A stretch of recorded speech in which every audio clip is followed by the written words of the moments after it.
The difference between him and the other safe holder is that the valuation cap is much higher. It's 5 million.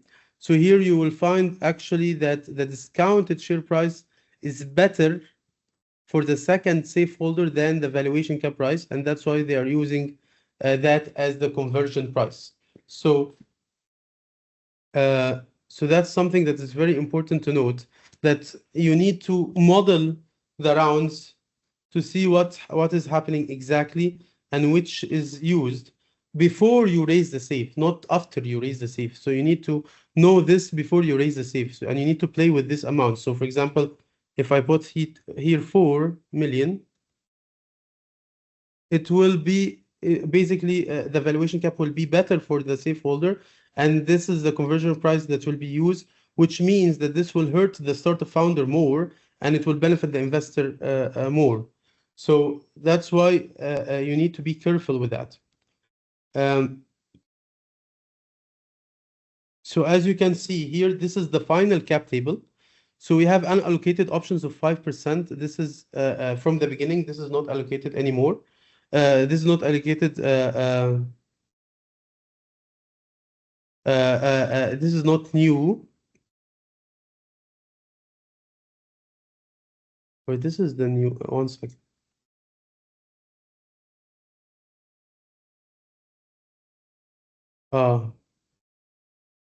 Because here it's 1 second pre-money. Yes. If we do it pre-money, it will stay 5%. If we do it post-money, it will be 5% also, but the number of shares will be different. So it doesn't matter. So that's why you have to play with it, because like it's a little bit tricky. So here you have founders. They were 95%. They became 78%. Thomas Smith, which is one of the safe holders, will have 5.6% for $25,000. Investor A, who paid also who paid $300,000, will have less percentage than Thomas Smith. So more money but less percentage because he invested at a later stage. Investor B will have like 3.05, which is also similar to John Doe, although Investor B paid $200,000 and John Doe paid $100,000. And here with the options, you will see that they pool together. If we do this and do this, because this is not allocated, yes, you will find it the same because it was unallocated from the beginning. That's one of the things that you have to be careful about, whether when you have an existing ESOP, you will need to know in the wording of the term sheet that the new ESOP, that whether you will do a new ESOP or you will just amend the old ESOP and say like, I allocated already half of it, so the remainder is like 2.5% only, for example. So the ESOP is one of the tricky things, and I have a link in the PDF that shows everything about the ESOP and also the advisors and the conversion of their shares.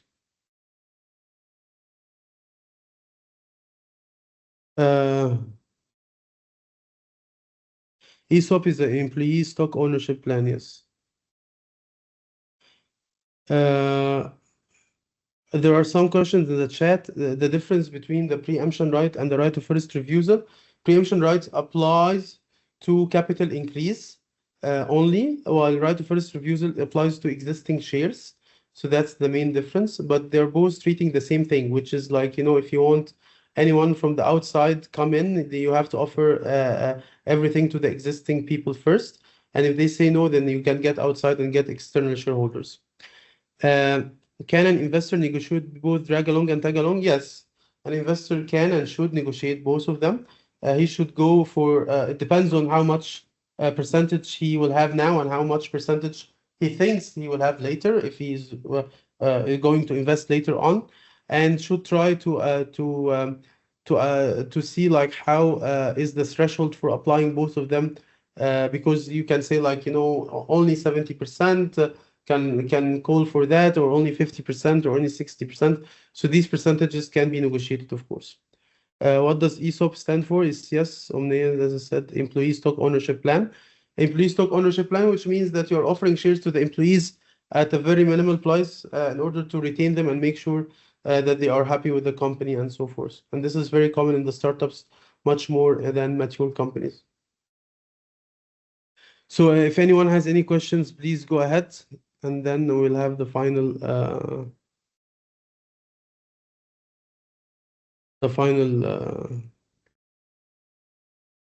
part of the question. Yes.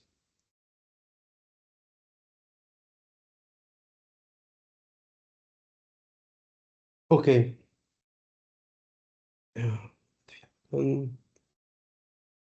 Muhammad, yes. Hi, Marish. Can we go over the lockup part again and Yes. the good leave, bad leave part as well? I'm sorry if sometimes I go over things quickly because I want you to focus on because there are a lot of things, so I want to be focused on more on some things more than others. That's But okay. We get carried yeah, away then because everything's so interesting. That's more fine. so lockup means that you say that you as a CEO has to it can be one thing or two things.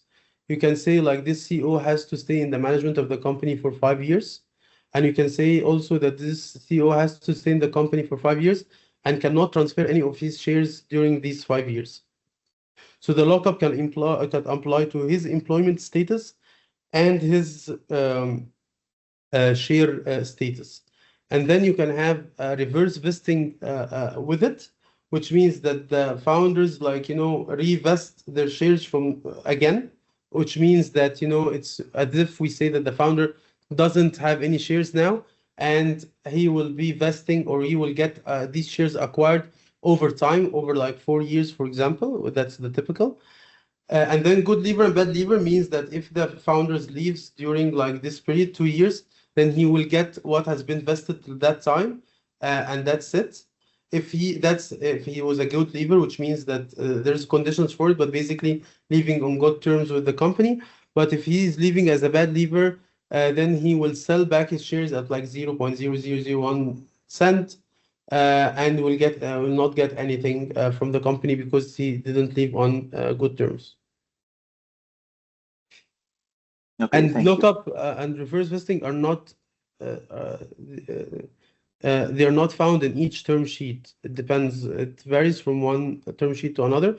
But like, for example, the drag along, tag along, preemption rights, right of first refusal, anti-dilution, board composition, protective provisions are usually all included in the term sheet and in the subsequent documents as well. I want to stress on this point that this term sheet is not binding, so you have to turn it into something that is binding, which is usually a subscription agreement, or a subscription agreement and a shareholder agreement, or both of them done in the same document, and it's called as subscription agreement and shareholders agreement together. Um, okay. So I will move to the last part, when to raise safes. Usually, the founders should raise safes at the beginning when they don't really know how much to value the company.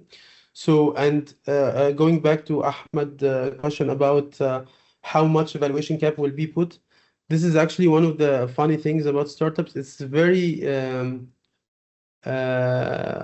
unscientific. Yani, I've seen things that are very variant, and I don't know why that company has a valuation cap like this and another company has a valuation cap like that. It's very disturbing to me. There's no clear answer, but basically it's based on the negotiation. Maybe the profile of the founders matters a lot. So maybe like a startup that is not even created could be valued at a very high price because of who's founding it. Um, when to raise a priced round? Usually you raise a priced round when you go to the venture capital funds. They need to do it through a priced round. So usually that's when you do a priced round. Angel investors don't care much about priced rounds, so that's helpful. When a shareholders agreement is needed, when the price round is done, you need to have a shareholders agreement to make sure that you are converting everybody from the safes, and like everybody from the founders is included, and also the new shareholders are included, and everybody knows what are the rights against each other. The subscription agreement, what it's different, that it's done between the investors in the price round only and the company. but the shareholders agreement is an agreement that covers everybody. And as I said, the subscription agreement part can be included in the shareholders agreement just to avoid like having like many documents together. So that's also something to note. Arranging the VDR, the virtual data room. So the VDR is basically like a OneDrive folder, or like, you know, a Google Docs folder that includes all the documents that of the company and send a link to the investor to check them and do the due diligence. In the due diligence, usually it's done when there's a Series A round.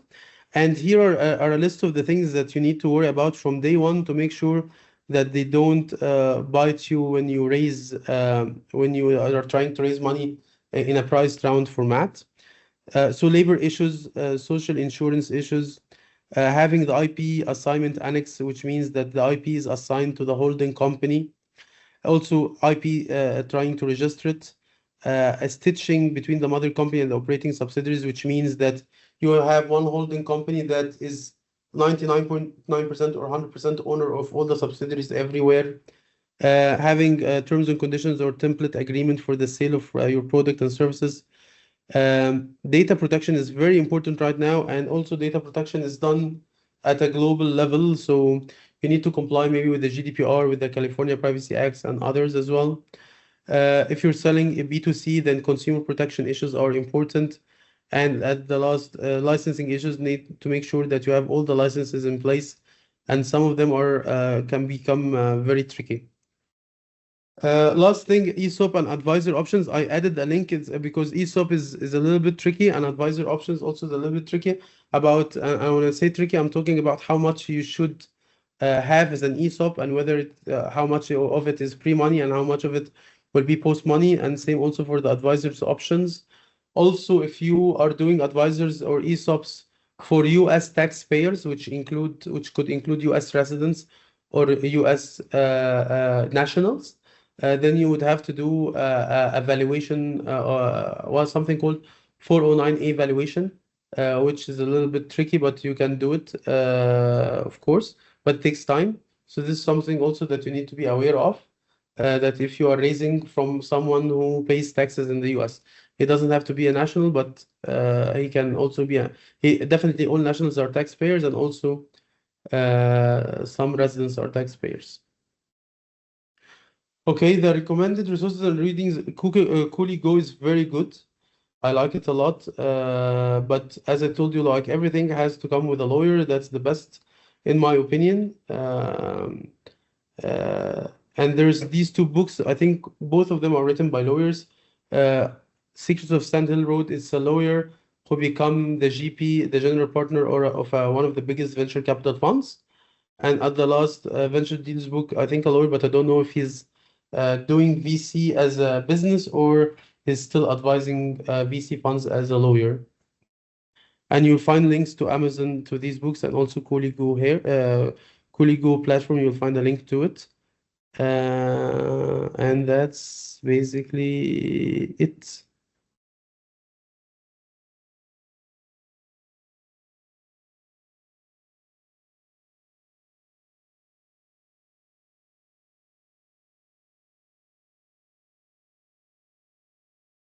Okay, so if anybody has any questions, please go ahead. He said, there's a question here. What is the difference between an equity term sheet and a shareholders agreement in terms of their content? In terms of their content, shareholders agreement would have mostly all the provisions, but it will more fleshed out, very detailed, much more detailed. But the core is the term sheet, and then you turn this term sheet's conditions into something much more detailed into the shareholders agreement. For example, in the term sheet, you can say anti-dilution clause will be subject to or will be done in the form of full ratchet. But in the shareholder agreement, you will explain what's a full ratchet and what is the equation will be used and what are the exceptions and so forth.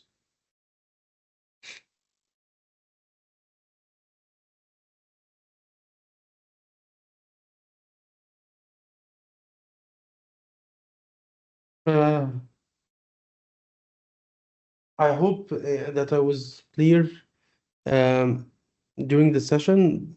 If anything is unclear, please Feel free, this is my email, and I'm always responsive on LinkedIn. And also this is my number.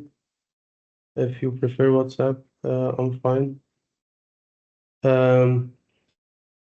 Ziad, please go ahead. Mr. Ibrahim, can you send to us this PDF and this recorded session via email Yeah, or yeah. whatever? During the upcoming week, I'll make sure that you will have access to both of them. Okay, thank you. You're welcome. If anyone has any feedback, especially if it's a negative feedback, that would be great to note in order to make sure that if I do this again, hopefully I will do it again, that it's a better version.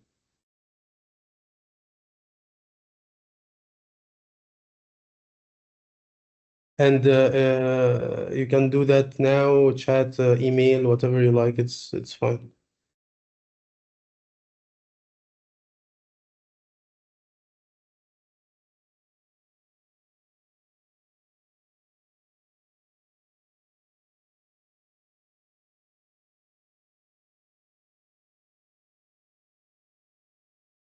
So I will wait for a couple of minutes. If anyone has any question, I will be happy to answer.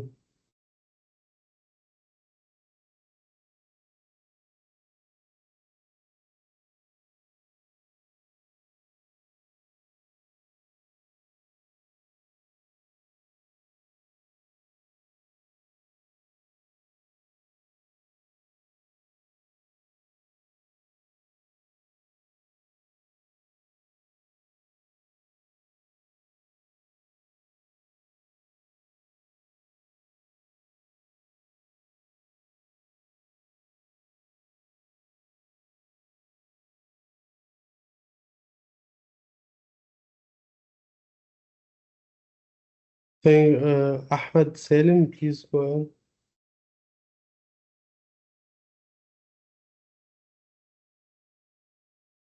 ahead. For me, because I'm from a financial background, I think we need to have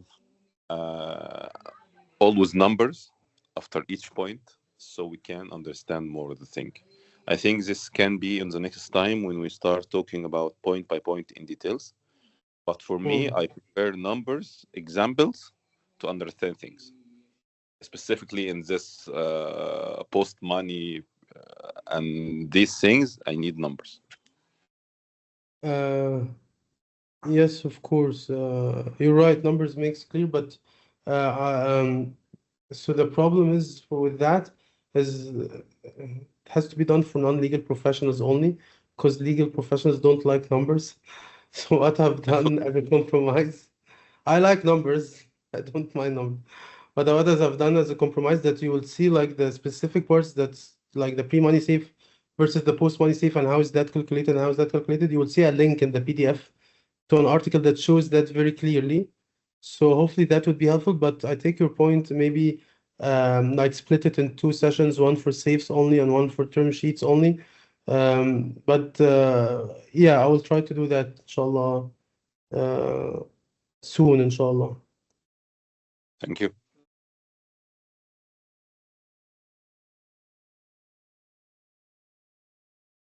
We can talk about offshoring, of course, which has a lot of issues. Abdurrahman Bidir, yes. So it's just a generic question.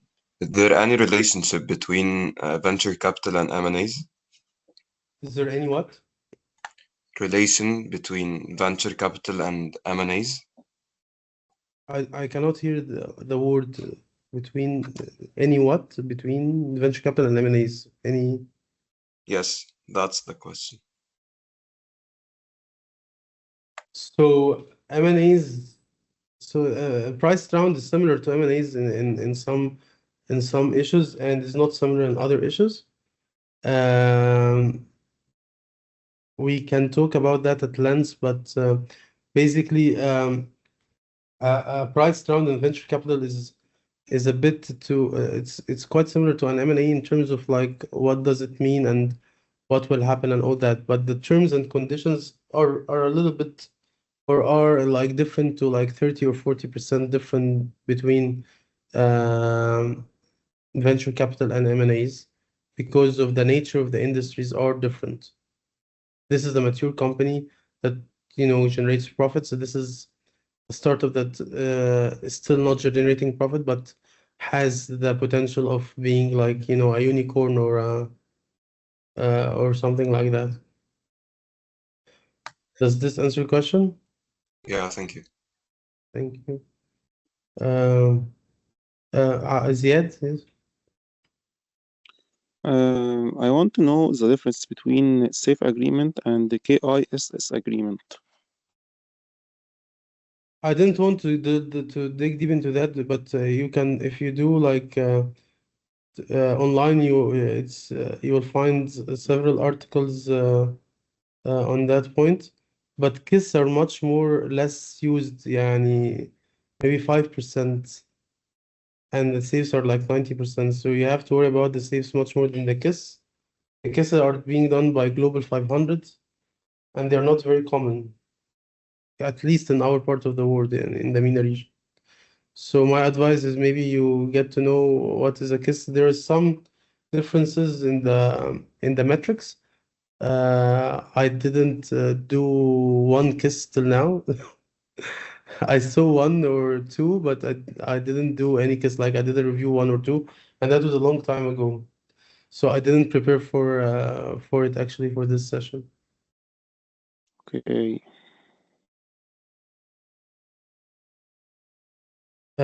رضوى. ايوه، هو حضرتك سامعني كده؟ Yes. طب هو ممكن حضرتك السيشن الجاي يعني تتكلم حبة عربي وحبة انجليش، عشان انا في حاجات اصلا مش بفهمها، عبال ما بروح اشوفها في الديفينيشن وكده بلاقي حضرتك سبقتني، فحاسه ان انا عايزه اعيد السيشن مرتين عشان افهم كل كلمه. حاضر، ممكن نعمل سيشن بالعربي. ماشي، اوكي، شكرا. نعم. عمر. Yes, I have a question about setting up the local operating company in Egypt. Is it usually set up in accordance with the laws of the FRA or GAFI? FRA applies only when it's a fintech company or like relating to the financial non-banking services, and it will be done in FRA in that time. So if it's a fintech company that operating in a gray area that doesn't require a license yet by the FRA, then it will be incorporated in GAFI. If it's a fintech that needs a license, like for example, microfinance, nanofinance, brokerage, insurance brokerage, what else, robo advisory, all that, then you would need to incorporate it with the FRA, and it has different rules and regulations. And also you need to worry about the obligation to have 25% owned by financial institutions, which apply to several of these types, not all of them. And also the capital is different and all that. And there are exceptions for fintechs, and there's the regulations on the fintech temporary license, which like reduces the capital and or has a capital minimal capital that is less than the original one. But all other startups like agri-tech, health tech, all that is with GAFI. Okay, thank you. هو سوري انا عم بسأل انا ما عندي فكرة عن القانون المصري، ما بعرف اذا عم تفهموني، انا لبناني من بيروت. ما بعرف اذا عم تفهموا شو عم بسأل، بس حضرتك سألت في جافي وفي FTR دي بمصر. جافي هو كله بيتكلم عربي، انا ما اعرفش، كان في اجانب بس انا مش متاكد بصراحه. جافي refers to اللي هي الكومباني اوثورتي، اللي هي مصلحه الشركات. FRA اوكي هيئه الرقابه الماليه. فاحنا عندنا في مصر الوضع بس بيختلف. في بعض الشركات اللي هي بتقدم على رخصه الرقابه الماليه لازم بتتاسس مع هيئه الرقابه الماليه نفسها، والشركات اوكي باقي الشركات كلها بتتاسس في مصلحه الشركات عادي. فحتى اللي بتتأسس مع اوكي الرقابة اوكي المالية بيبقى فيه برضو حاجات بتعملها في جافي وكده. بس يعني بيبقى معظم الناس بتأسس في جافي.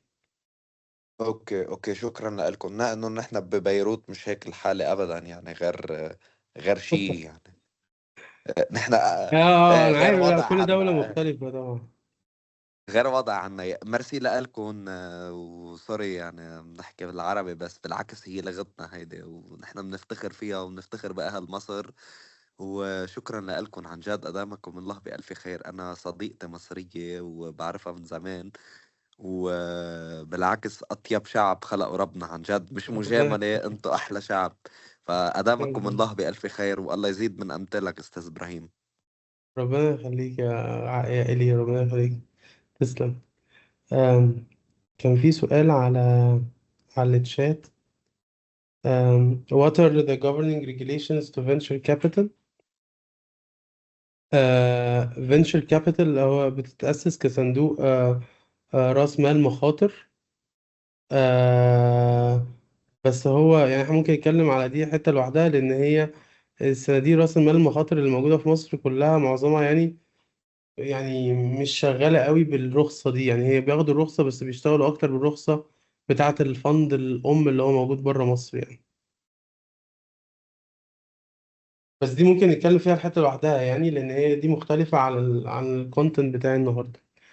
آم، طيب تمام. شكرا يا جماعة، وأتمنى إن أنا يعني أكون يعني أفدتكم بأي حاجة. وإن شاء الله I will send the PDF والrecording إن شاء الله الأسبوع ده بإذن الله. Thank you. شكرا جدا. Thank you. باي باي. باي باي، شكرا لكم، يعطيكم العافية.